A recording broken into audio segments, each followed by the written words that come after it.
Welcome to Think Big with Dan and Qasim. Join hosts Dan Melnick and Qasim Masood as they explore big ideas, limitless possibilities, and engage with visionaries, entrepreneurs, and thought leaders who dare to dream big, get inspired, motivated, and find practical tips for personal growth.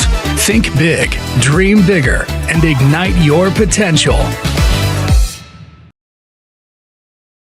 Welcome to Think Big with Dan and Qasim, and our guest today is Alex. So Alex, if you want to go ahead and introduce yourself, tell us where you live and what you do. Absolutely. So I'm Alex. I live in San Francisco, California. What I do, I'm building an operating system for B2B sales automation powered by a human reasoning AI. So that's what I'm doing. That's what I'm building.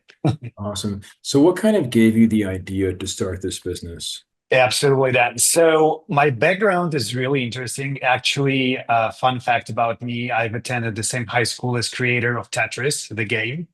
So basically, I got this background in mathematics, and coding, all this stuff. And then I decided to study finance, right? And then actually, I lived 15 years in Mexico. So originally, I'm from Russia, but then I moved to Mexico. So half of my life, I lived in Latin America, Mexico specifically. And then, I started my first startup when I was 21 years old in Mexico. Then I joined the company just to, share the story about how I get to the point of building this startup specifically. So I joined the company, fintech company in Mexico, which is advised and backed by Drew Houston, the CEO of Dropbox. I don't know if you know this company. And basically I grew there from growth hacker to, VP of sales and partnerships. And then I'm advisor at this company, among the Drew Houston and other advisors that this company has. So basically I had this problem when I've been handling, the sales in my cashless. This is the name of the company. And the biggest thing that I discovered at some point was, hey,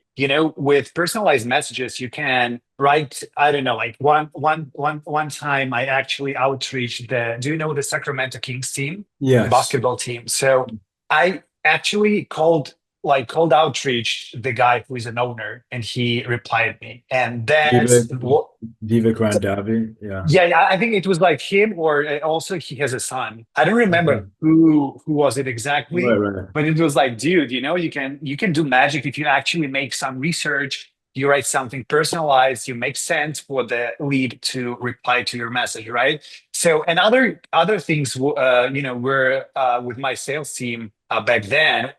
They were like, hey, there are a lot of manual sales tasks that you need to handle. They're really stupid tasks, right? Because you need to go analyze, and at this point, we didn't have 2018, we didn't have GPT, right? Neither other LLMs. So that was like the insight that I got, back then. Then I co-founded actually a really different startup, which was in the fintech space. I launched the first crypto-backed card powered by MasterCard in Mexico. So just imagine that you have, Bitcoin, Ethereum, you can put it as collateral and then use the credit in Mexican pesos. And if the price of the cryptocurrency grows, so in this case, you can basically don't pay APR, nothing like that, right? So then it was a hard stop for me. I moved to San Francisco and I started executing this idea with my two co-founders based on this experience that I had before in this company, my cashless at some point. Interesting. So obviously there's a lot of companies that have AI automation for B2B. I mean, it's a very crowded space. So I'm curious, like specifically, like in terms of your tool, kind of what's the differentiating factor, kind of like what you focus on compared to many of the tools that are out there in the market? Absolutely. So basically, I think the most important thing we've focused on since the day zero was the personalization, right? So every time, like that was because I actually discovered it, like with this example of Sacramento Kings and the stuff like that. And since we had a lot of experience working with credit scoring at some point with my previous company, it was like literally super complicated because your money is on the, like, not only the, B2B SaaS technology, like right now on the table, it was like actually our money, our customers' money also at some point. So we basically implemented a lot of the technology that we had in our previous company and the experience in credit scoring to the models to be able to personalize emails, right? It really sounds weird, but that's the point, how it actually started being so different versus any other competitors. And at the same time, Dan, what was really important is that there are many platforms out there like Apollo, You can name Clay, whatever. The problem is that they also very complicated. To be able to use them, you actually need to have like sales engineer, whatever. Our differentiator was that we actually pre-built a lot of rules inside the platform. So if you don't have so much experience, you're early stage startup, or probably you're like junior sales rep, whatever, you can use Celebrate out of the box. And that was the part when I actually, introduced my, like, I would say like my knowledge and my brain that is pre-built into the platform. Just to give you an example, it works this way that you sign up at Celebrate. We analyze your company, we analyze value proposition products that you offer. And then basically you go, you find the leads, and we automatically start matching your company with the clients that you have, right? Or similar customers. And then we write all these personalized messages based on what our platform knows about your company. So that's kind of the difference because really quick, Dan, I don't know how you're familiar with with this space specifically, but for example, the problem right now is that many startups from Y Combinator, they actually go and they they hire guys for $500 per hour to set up Clay. That's crazy, dude. In the right now, GPT can do a lot of stuff, and then there's a platform that just raised 70 million or probably more, and you need still to hire someone. So in this case, like our vision is to actually make GPT for sales. Probably it sounds like really generic, but I think this is how it should work. This is the next step of evolution in the B2B space, sales. So you're saying that your product is much more easier to use. You don't need to Yes. hire a consultant or an implementer.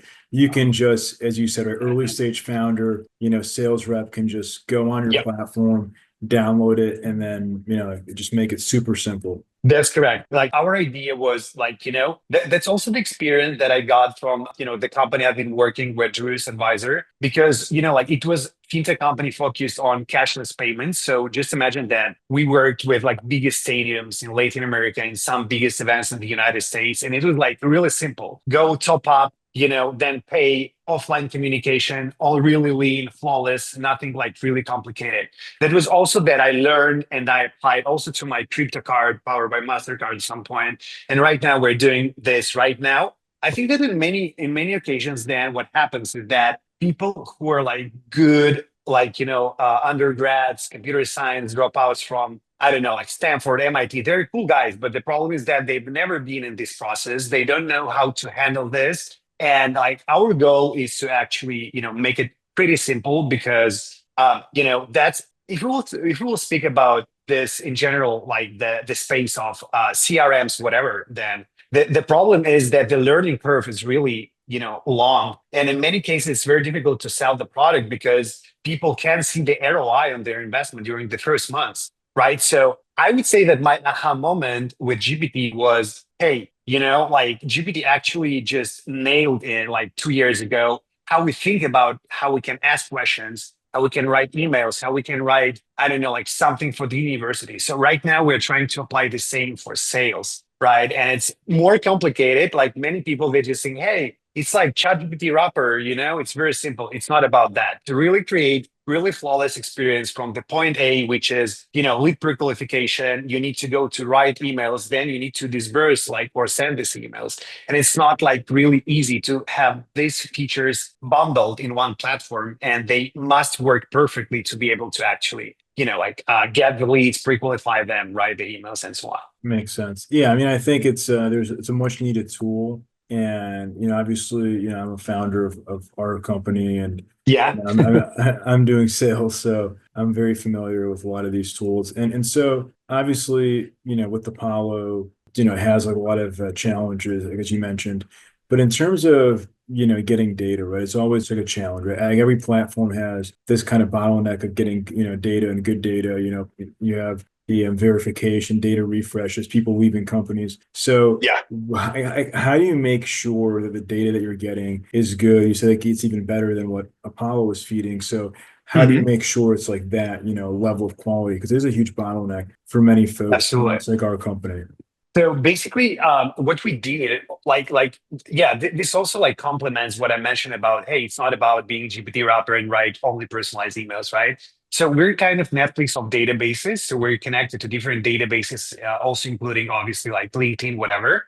At the same time, we also make all this email verification, email bounce checking, all on the back end, right? So it's not about, hey, you need to, I don't know, like you use Celebrate to just find the leads and then you go and you use Instantly or whatever, any other provider, Lemlist, to do all this stuff. We already integrated all this inside the Celebrate.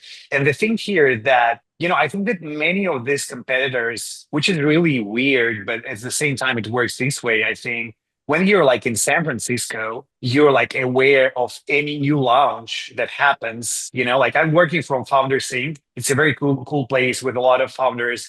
Many of them, they're like YC, H0.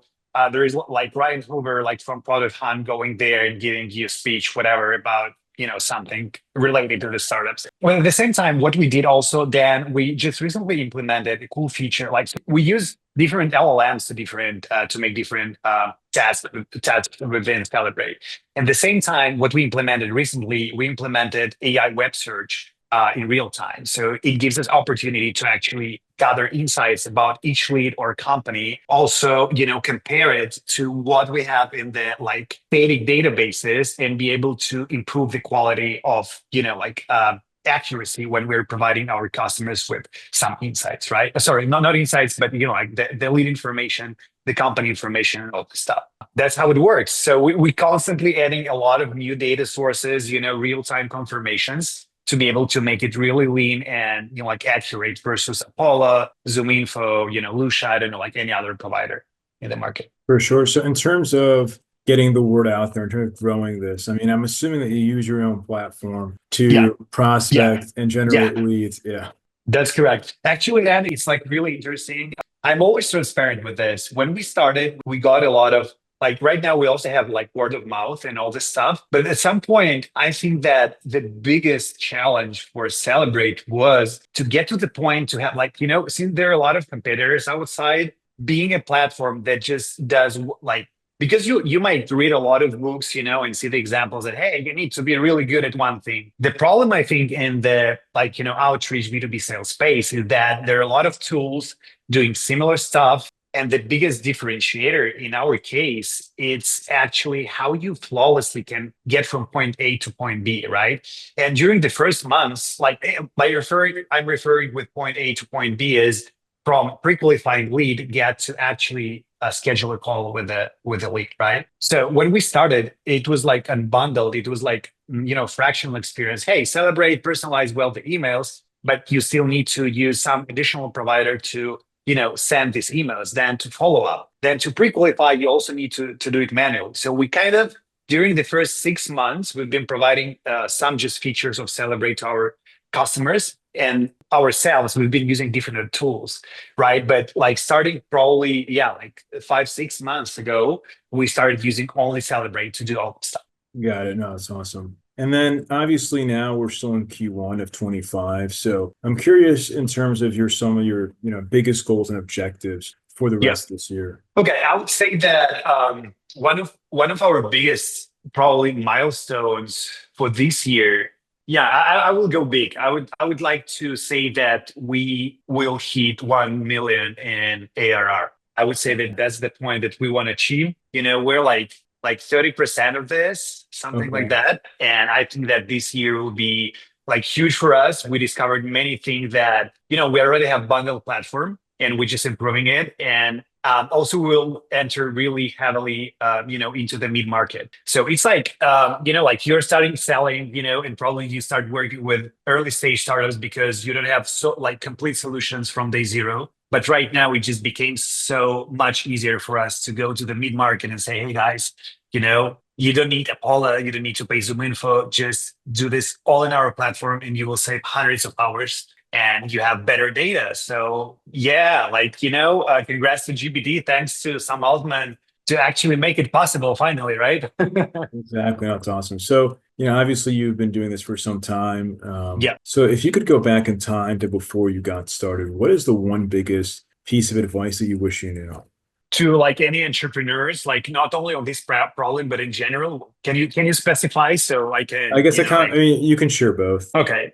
I would say that, one of the biggest challenges I think that entrepreneurs, challenge is that you have a lot of ups and downs, right? So for example, with my previous company, we raised a solid round And then it was like probably crypto winter, FTX stuff happened. It was almost impossible to raise money because of the specifics of the crypto investors, whatever.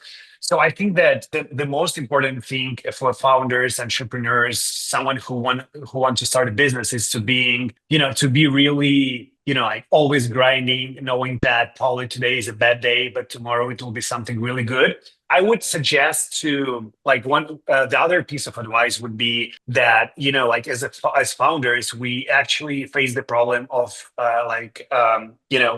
spending a lot of hours like burning out, overburn in sense of that you're working so much, you think that tomorrow, like you won't be able to handle this. Probably you won't raise money. I would say that, burnout is one of the biggest problems. I would suggest that, hey, all the things are solvable in the world. You just need to work hard, probably find the ways how not to think about like blockers and think how you can handle the situation. And for sure, if you work, it probably will be 1 week, 2 weeks, a couple of months, but you will solve the problem, right? I think that in my case, shutting down my previous company, starting a new one, it was like, dude, it like probably the moment I did this, I had a lot of stress. But then I realized that I need to handle this because if not, I won't be able to enjoy the whole journey of being an entrepreneur. So yeah, I would say that being really focused and grinding on the startup you're building. And the second one, don't overthink things and think about how you can, do something to not have like burnout, whatever. It will help you a lot thinking long term with your startup. That's good advice. If somebody watching this wanted to reach out to you, if they wanted to use your platform, do you mind sharing best ways to get in contact with you and then best ways to find the platform? Yeah, absolutely. So I would recommend to, probably you can just go to Celebrate.ai. You can schedule a call there with me directly. I'm handling all the calls, even if we have, customer success managers. We also have sales reps, but like I try to get the first call by myself to understand better the problems. We're always, evolving and improving the platform. So it's also about like getting feedback. It doesn't matter that you're a big startup, or probably mid-market or enterprise. I would hop on a call and chat with you. And probably you can follow me or add me on LinkedIn. I like this way better because I share a lot of cool stuff there, with my posts, not only related to Celebrate, I try to also share my experience as a founder, some cool stats on AI, supercomputers, whatever, like really random stuff. Probably no one will, think that the guy who is building AI B2B SaaS will share. So yeah, we'll be happy to be in touch there in LinkedIn. Awesome. And it's SELL, the letter E, and then a Brate, BRATE.ai. Yeah, thank you, Dan. Yeah, that's it. That's Alex, thanks for joining our show. Absolutely, Dan. Thank you for having me here with you.